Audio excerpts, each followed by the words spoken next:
d'Amparo anem, en la idea de una juerga armada.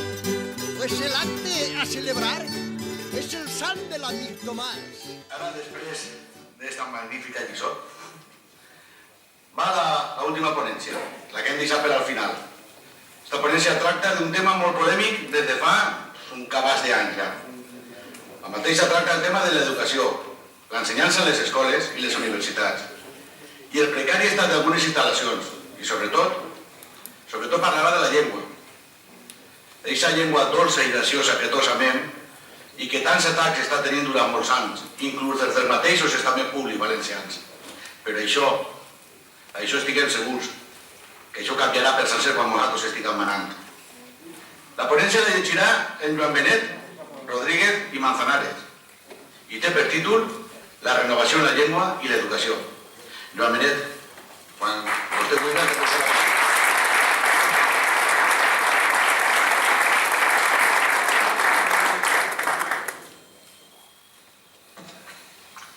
Moltes gràcies, Conrad.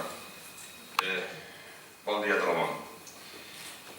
La llengua valenciana, la llengua que durant un bon grapat de sigles era entesa per quasi tota Europa, pues aixina ho demostren els sermons que realitzava Sant Vicent Ferrer en llengua valenciana, en el devintre dels temps s'ha convertit en una llengua minoritària, però molt volguda pels seus parlants i amada per ells com se ama a la mare que mos ha parit. És per això que la llengua valenciana no ha mort com el llatí o l'hebreu i segueix viva gràcies a la voluntat del poble valencià, dels seus fills, dels seus parlants, sense que cap entitat pública o privada hagi ficat diners per a mantindre-la viva i que sure d'entre l'actual llengua majoritària, que és l'espanyol, com si han de fer unes altres llengües veïnes. És per això que des de Renovació Política apostem en ferm per les dues llengües que són oficials actualment en la nostra comunitat valenciana, en el nostre històric Regne de València. Apostem per la llengua oficial, pues no hem de perdre de vista que és la llengua mare de molts bons valencianistes, com és el meu cas. I a la mateixa vegada també apostem per la llengua valenciana, pues, com també és el meu cas, és una llengua que voluntàriament he decidit que siga la meva segona llengua mare. Per tal motiu, la realitat de la comunitat valenciana no es pot entendre actualment sense les dues llengües, la valenciana i l'espanyola. Però com l'espanyola té prou defensa des de Madrid i els partits majoritaris, en Renovació Política estem convençuts de la necessitat de defendre la llengua valenciana a capa i espasa per totes bandes i front a qualsevol atac des de qualsevol lloc. Pues una de les senyes d'identitat més gran que té i que pot tindre un poble és la seva llengua. Pues per a defendre qualsevol altra senya d'identitat s'ha de defendre parlant. I en quina llengua hem de defendre totes les demás senyes d'identitat? En la llengua pròpia del poble que està defendent les seues senyes d'identitat. I en aquest cas, evidentment, és la llengua, la dolça llengua valenciana. Com és nomenat per tots els valencians de pro i pels escriptors valencians des de sempre, i inclús pels escriptors de fora de les nostres terres que volen estar al costat de la veritat. Per això, Renovació Política defèn i sempre defendrà a la dolça llengua valenciana de tots els atacs de fora i de dins de les nostres terres per a que tots puguem parlar i escriure en la nostra dolça llengua valenciana. Però este comerç no es podrà dur avant sense un projecte coherent i 100% valencianista, que ajunte la llengua aliena que ens volen impondre des de la AVL i els estaments públics i que ens imponen en les nostres escoles i universitats. Nosaltres tenim molt clar que la dolça llengua valenciana ha de tornar al sistema educatiu. Eixe valencià que parlaven els pares d'esta noble terra, la que parlaven els iaios d'este poble treballador i valent, la llengua que sempre ha sigut l'estandard i senyera del poble valencià, la nostra dolça i ben volguda llengua valenciana. Per això, des de Renovació Política, estem a favor de derogar a la AVL i rellevar-la del càrrec de normativitzar una llengua que no sent com a pròpia, la llengua valenciana, o en el seu defecte de llevar a tots els acadèmics que estan per la llavor de catalanitzar al nostre poble i ficar acadèmics que siguin valencians i valencianistes de soca i arrel. Aleshores, aixina, la llengua valenciana podrà tornar a ser una llengua vehicular en els nostres centres docents i sonar en la nostra comunitat valenciana com li pertoca per dret. I per a comentar això, Renovació Política sap que ha d'afrontar un fons de canvi en el sistema educatiu, però ja no a soles en la substitució de la llengua grossera que ens volen impondre per la llengua autòctona valenciana, sinó en tots els sentits.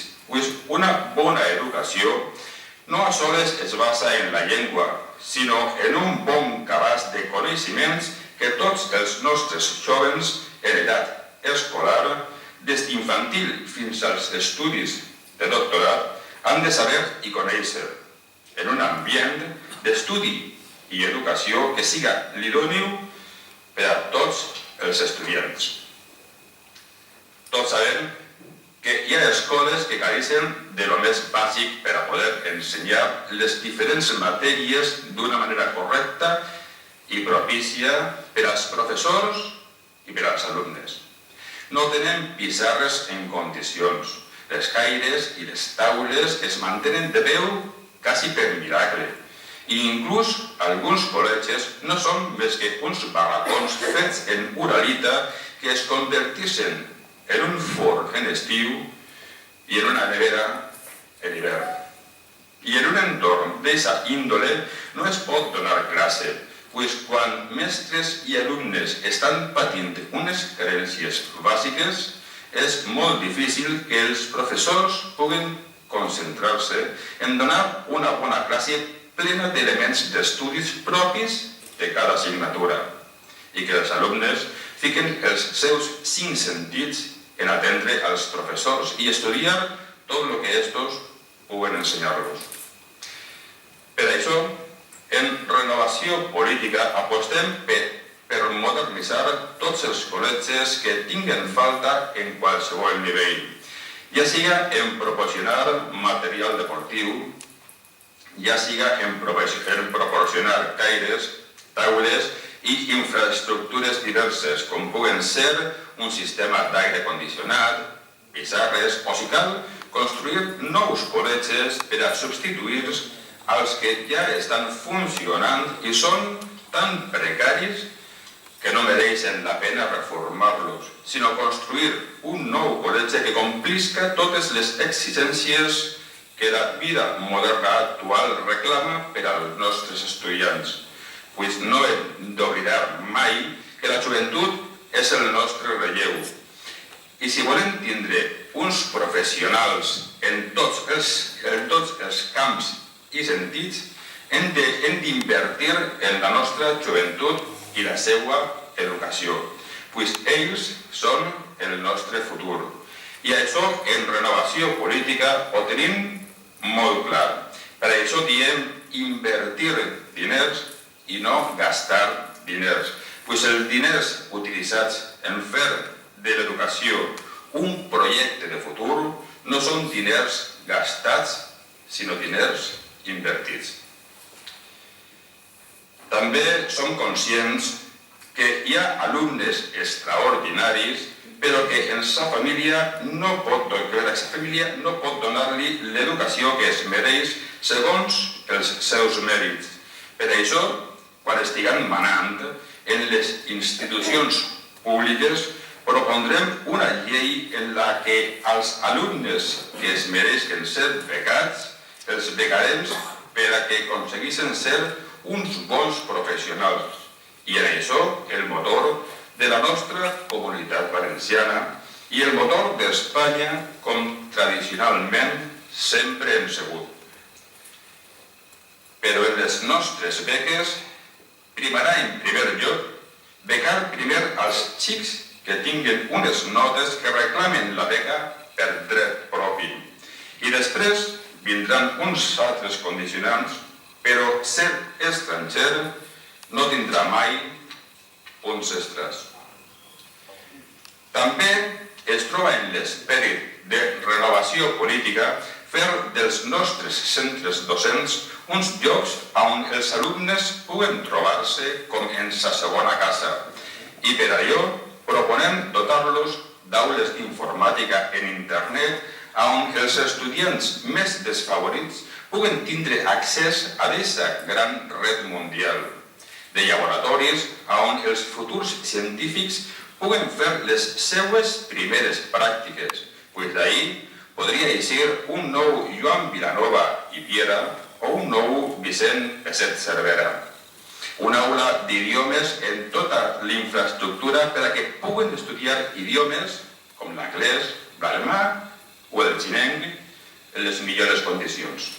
En fi, dotar els centres docents d'aquestes infraestructures que faran de qualsevol col·legi el col·legi del somni que tots hem pensat alguna vegada que deurien ser els centres públics, però que cap partit polític ha fet mai.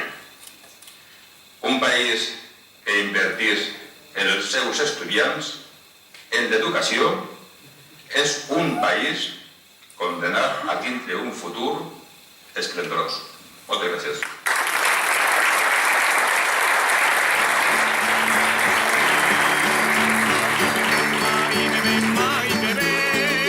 Que si no mos poses no se n'anirem, no se n'anirem, no se n'anirem.